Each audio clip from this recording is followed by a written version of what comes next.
Ryan, welcome to Throws Talk, and thanks for giving up your time today. Yeah, thanks for having me. Ryan, so let's give a little bit of your background because, you know, obviously we know about the Olympic success, but go back from high school because you were a high school record holder, shot and discus, and come from also this great throwing family that I know very well. Yeah. So tell us a little bit about growing up in that environment. Yeah, so I just picked up throwing really just in middle school because track and field was the first sport that we could do. And so just in 6th grade, started throwing shot put and discus, but also was doing the jumps and the sprints as well. I ran their 4x4 and the 4x1, and did some long jump. And then later on, my freshman year of high school was also a triple jumper. I went 43 feet in a triple jump, I believe. And so it wasn't a bad triple jumper. At the time, probably had more of a triple jumper build. I think I was almost 150, 140 pounds lighter than I am now. And so, but growing up, I played all sports, a lot of basketball all through high school. And I think that's in part a key to why I was able to transition pretty well to a professional career, is that I do have a background, not just in throwing, but just overall, have a pretty good feeling for being an athlete and body awareness and things that come along with that. And so, yeah, went through high school, set a couple state records, 2 national records, well, 3, but 2 of them are still standing, thanks to Jordan Geist. And decided to go to University of Texas. And so, yeah, went there, had a pretty successful career, a lot of ups and downs.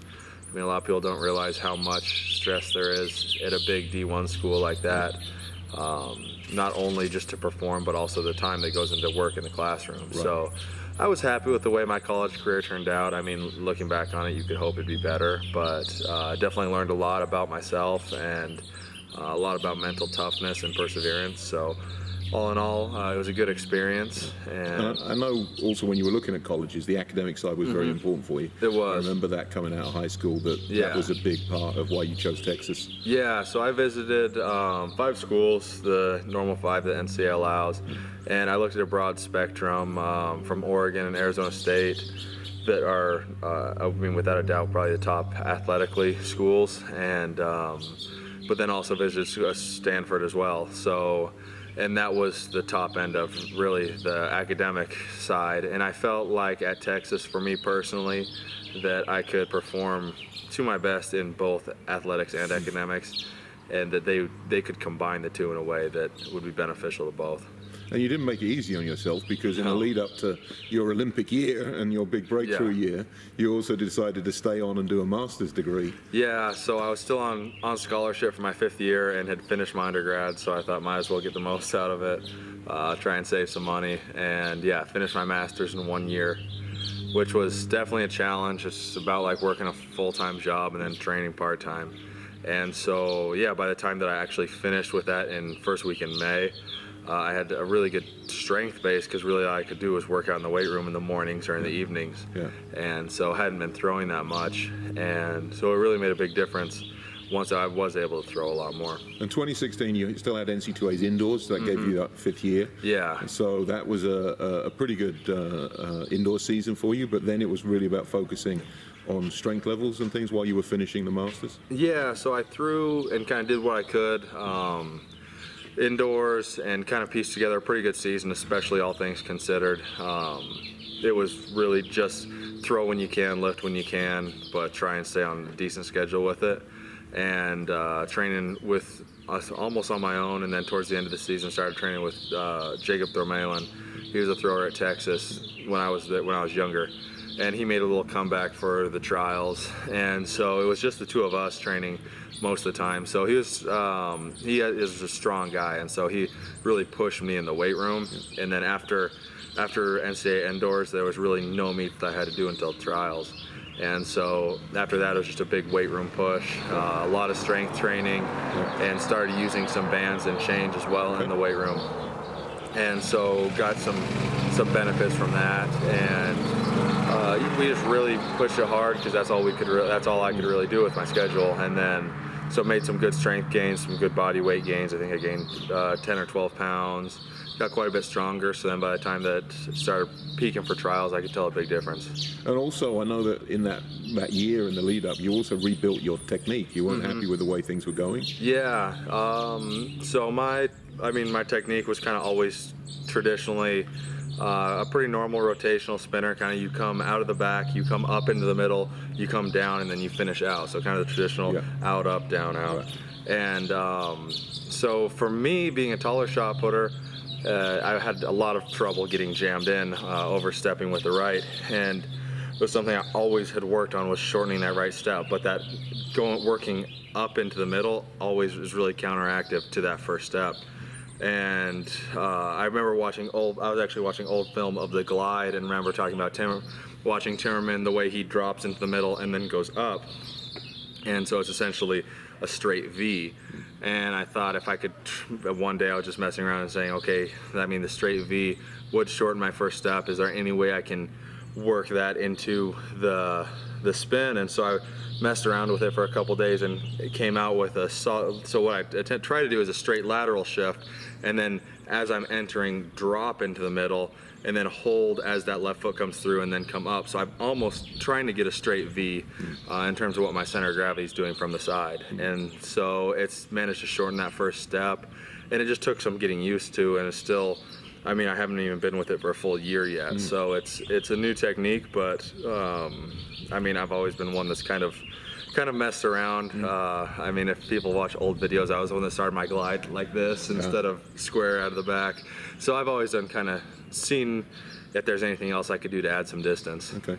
And also it makes your throw very linear, which is, I think, a good thing for me personally. Definitely. I see that in your throwing. Yeah, I mean, that's the biggest thing. I see kids today that just no one really glides anymore. You just see kids middle school or high school picking up the shot and just going right into the spin.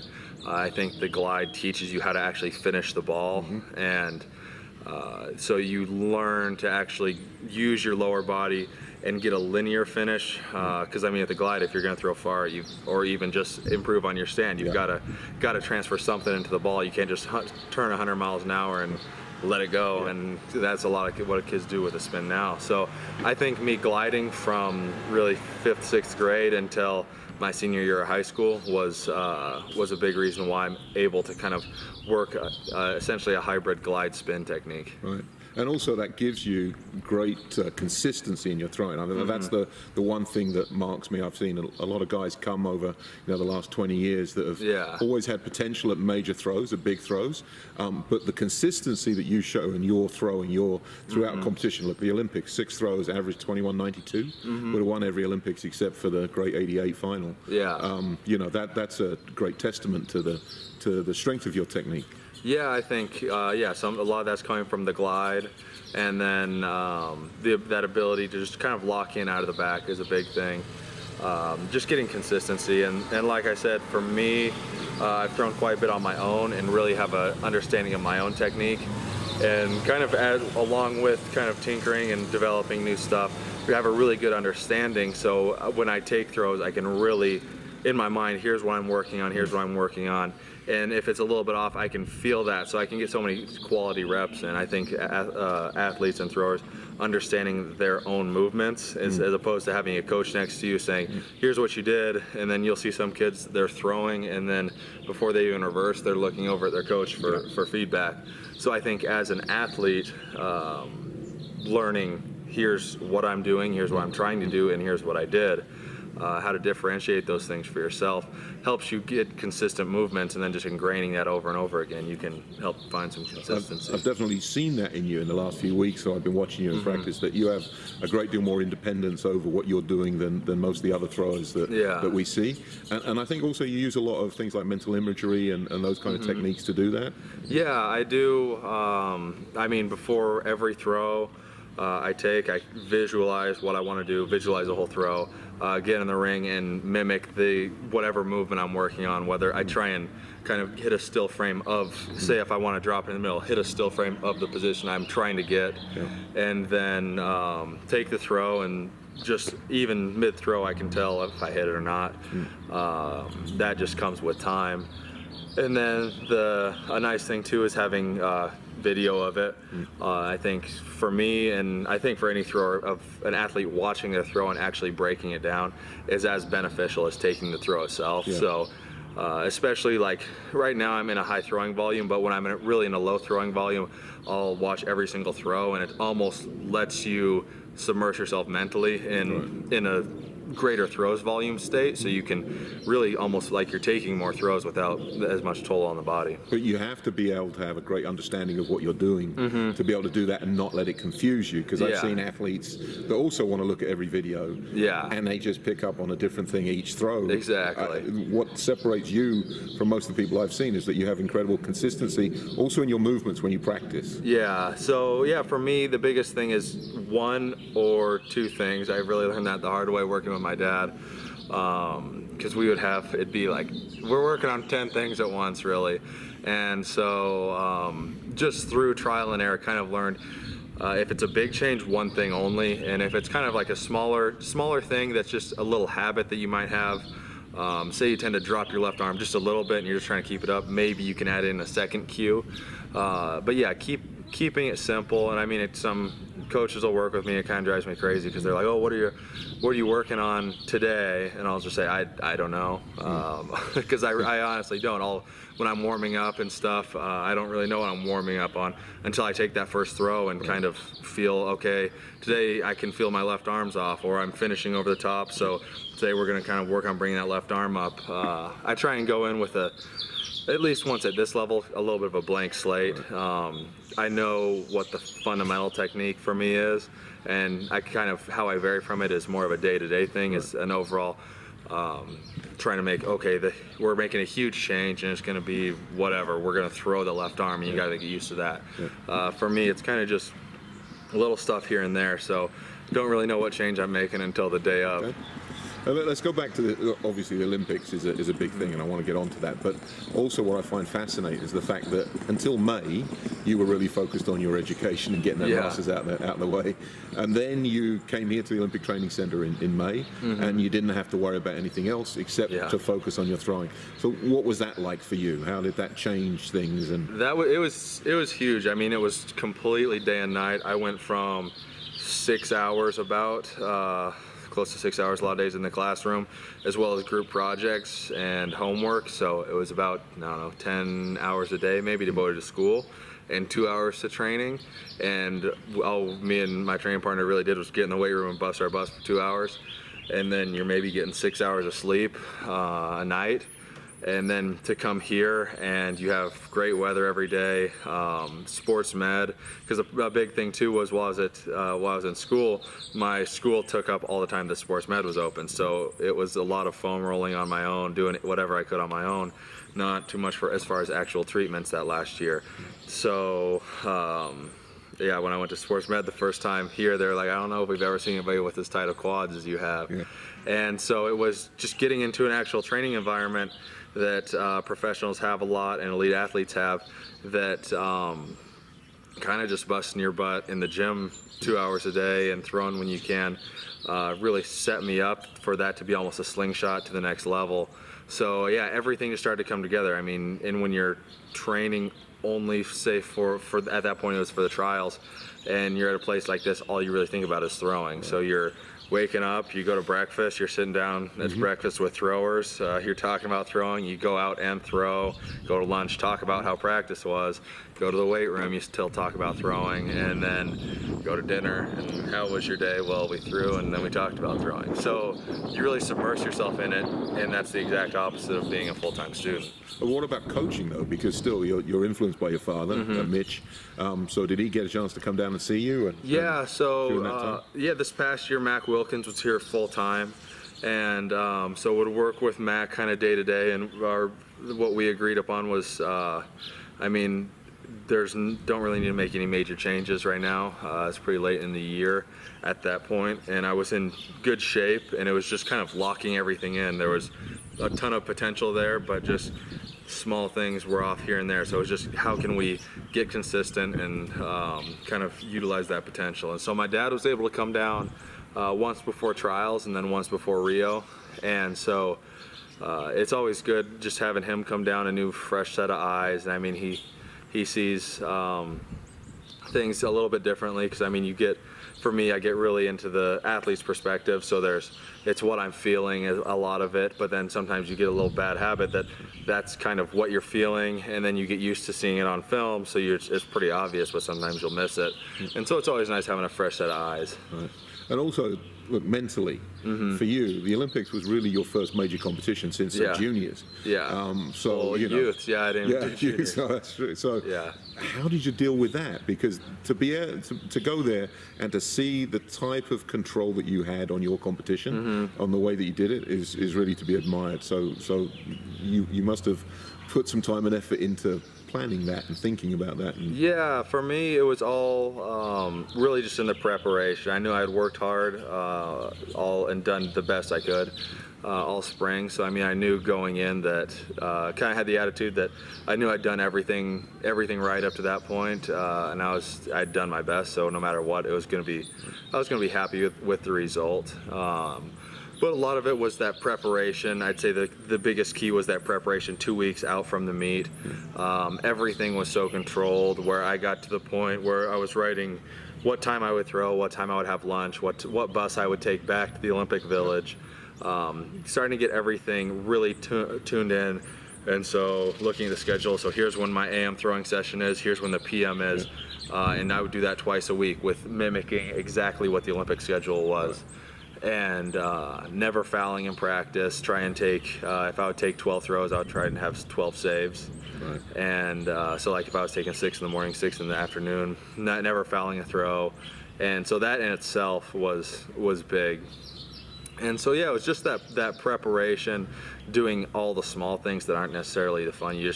I mean, the fun thing at that point, when you're in peak shape, you just want to go out and just blast 20 far throws. You don't always, even when you're feeling good, want to take, say, 6 throws really easy at 20 meters, saving everyone, trying to have perfect technique. That's not the most fun thing, but that's really what the preparation that the body needs sometimes. But also, you came here in May, and having been basically training on your own for most of the last 4 or 5 years, you then were surrounded by Joe Kovacs, by Darrell Hill, so your teammates there in Rio. How was that? Because that's a challenge in itself. Yeah, that was a big change. I mean, for me, just being around those 2 guys, especially Joe, at that point was, I mean, throwing some monster throws in practice.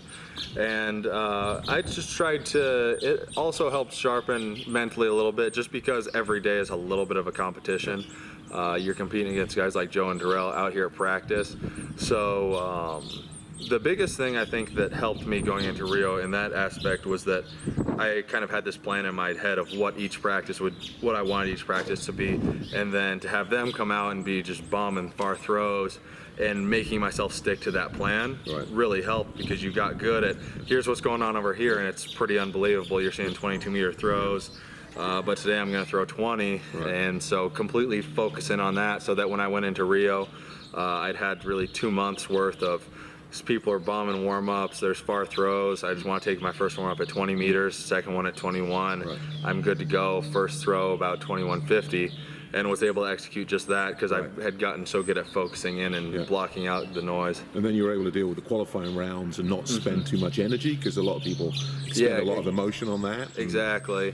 And that was another thing I practiced, was in the morning, taking 3 throws, sitting for 20 minutes, 30 minutes, then coming in and taking 2 throws, and then taking 1, which would be my qualifying, because that's kind of how the warm up outside, 2 throws inside, 1 throw. And then done. And so got really good at doing that. So it's the same thing. It's that preparation. You don't want to warm up and take 3 throws and sit for 20 minutes. It's just boring. And so, but got good at doing that. So it's always kind of practicing like how you want to compete, I think. And how has life changed since becoming Olympic champion? It's definitely been busy. I mean, I kind of jumped onto the scene after trials. I was the younger guy kind of through college, and then but hadn't done any international competition. So just kind of surprised. Here I am at Rio, and then won in Rio for a big upset. And after that, it's just been kind of a whirlwind. You kind of have the idea of, oh, when I win the Olympic gold, you stand on the podium, get the gold medal, and then kind of life goes back to normal, but you don't realize that you actually kind of carry that with you, and everyone looks at you a little bit different, and you're just a lot busier. You've got a lot of people kind of want your attention, and you try to help out as much as you can. So it's been good, and the biggest thing that I enjoy is I think actually taking the medal out and around. It's at my parents' house now, but kind of sharing that with people is my favorite part of letting someone, well, just the expression when someone gets to hold an Olympic gold medal. Because for me as an athlete, having won it, the actual kind of value is the time spent and everything else that's not in the actual medal. Right. It's kind of just a symbol of everything that went into it. So people, I think they almost appreciate it more than I do when I show them and let them hold it. And 2017 has started pretty well for you. You've got a couple of competitions down under in New Zealand, over 22 meters, and then backed it up here in Kansas, 22 meters. Yeah. What are your thoughts for the year ahead? I'm really excited for this year. I mean, it's showing kind of being able to be a full-time athlete, and I've really enjoyed this year so far just because I can do all the little stuff that I couldn't do before. I can do that hour of stretching or rehab or recovery work, foam rolling that I didn't have time for. I can do a full half-hour warm-up on the days that I need it. I can do a cool down. I can space out my sets. I used to, this past year, I had a stopwatch for half my workouts that I was lifting on the minute or minute 30 when I was in college to make sure I could get done in an hour. And so now it's kind of being able to do everything that I wanted to do but hadn't been able to in the past in terms of the weight room and throwing. When I first got back here, first got here in last May, I was throwing and then jogging out to get my shot, and then everyone just like, why are you doing that? Why are you running? And I just realized I had been so used to throwing, go get a shot, throw, how many throws can I get in 30 minutes, 40 minutes? So actually being able to throw, sit down, really analyze and think about it, and then, all right, prep for the next throw. It's been a huge difference. And so I'm excited that these first two meets in New Zealand were just kind of like hard practices. And Kansas, I thought I was going to throw really far, but just technically it wasn't my best meet. But I mean, to throw 22 meters in April, can't complain. In the rain, can't complain with that. Exactly. And then kind of showed some technical stuff that I'd been working on trying to add some distance with a wider right leg, and it kind of backfired a little bit in Kansas with it being slow to get down in a slow left, way left off the toe board. And so kind of that helped me in a way though, because this week I've gone back to fundamentals, and it's been a huge difference. If you had said, here's the video at Kansas, here's the video from today, it's only been 3 throwing sessions in not even a week. But the difference is it would look like about 6 months of change. So, having had the great performance in Rio and the great consistency, though, you still felt that you could make changes and needed to make changes? Yeah, I mean, for me, I've always kind of been what's next kind of guy. How can I be better? And so for me, I just always want to keep kind of pushing that envelope and seeing what I can do better to throw farther. And like people have said, you could just stick with it, and as you get older and more mature and gain a little bit of body weight, you'll throw farther, which I agree with. I would throw slowly farther, but the progression, it wouldn't be quite what I would hope for. I mean, I would never say that my technique in Rio was perfect, and I can watch the film now and see 2 or 3 things that I would change as well. So that's kind of what I'm working on. And then I never think that a thrower ever really has, that's the perfect throw. There's always going to be something that you would change a little bit. So I'm just still kind of have that mentality that I'm still looking for a perfect throw, but I don't know if I'll ever get one. And in terms of the people that you grew up following, idolizing, looking at technically as well, who were the guys that played an important part for you? So for me, I mean, I watched a ton of discus growing up because I spent half my time throwing discus. So I mean, those ones would be Mac Wilkins and Wolfgang Schmidt were 2 that I really liked. I'd say and maybe for a later throw would be Cantor. Loved Canter's orbit and kind of his entry through the middle. And so, but in terms of shot, which is really what I'm doing now, it was definitely Timmerman as a glider, and then even as a spinner, Timmerman's finish is kind of the pinnacle of any thrower.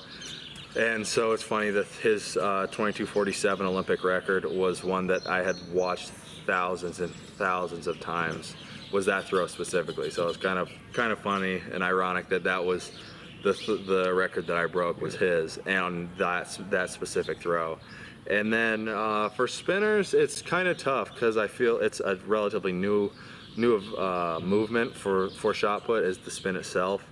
And there's some aspects that I like that certain throwers have done, but for me as a taller shot putter, there's not that many to compare to.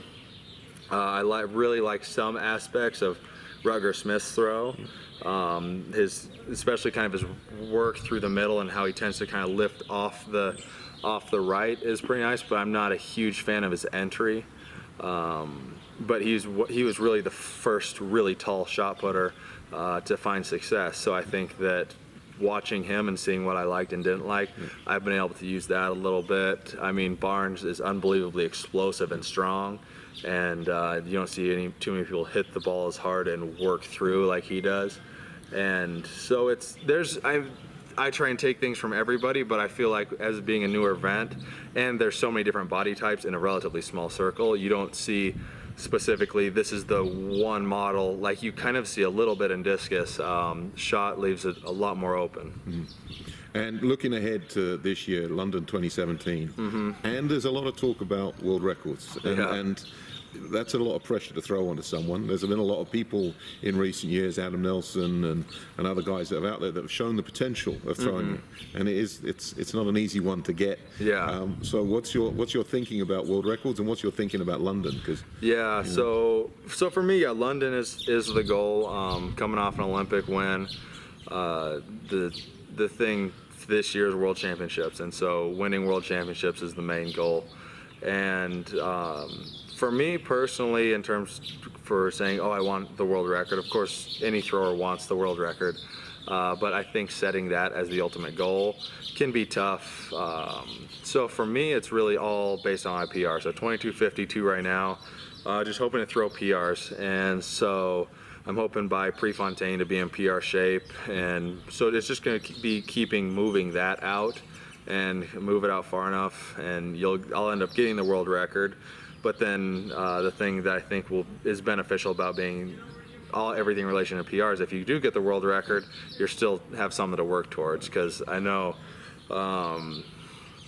just before, when I've gotten records and you set everything for the whole year is at getting that record or getting some mark, that when you actually get it, then you're kind of like, okay, there's still more potential there, but I got the record. What am I really going for? Exactly. So for me, everything is kind of in relation to my personal best. That's good, because I've seen a lot of athletes that have won Olympics, and the following year has been kind of tough because the goal has been to win the Olympics, and then they didn't know how to reset that focus. It seems good that you're not focused on that you've put that behind you already, and you're looking forward. So. So for me, even going into the Olympics or even this next World Championships, it's not necessarily just get the gold, it's going in and throwing a PR. That's my goal going into trials was going in and throw a PR. I did, and I won. And then same thing in Rio, go in and try and throw a PR. And threw a big PR and came out with a gold. And you don't really see just trying to win until after the Olympics. You have a bunch of European meets, and everyone's over there having fun, and then it's just kind of go out there, toss the shot, and try and win then. Ryan, I appreciate you taking the time to talk to us today, and wish you all the success for this year. Good luck. All right, thank you. Thanks.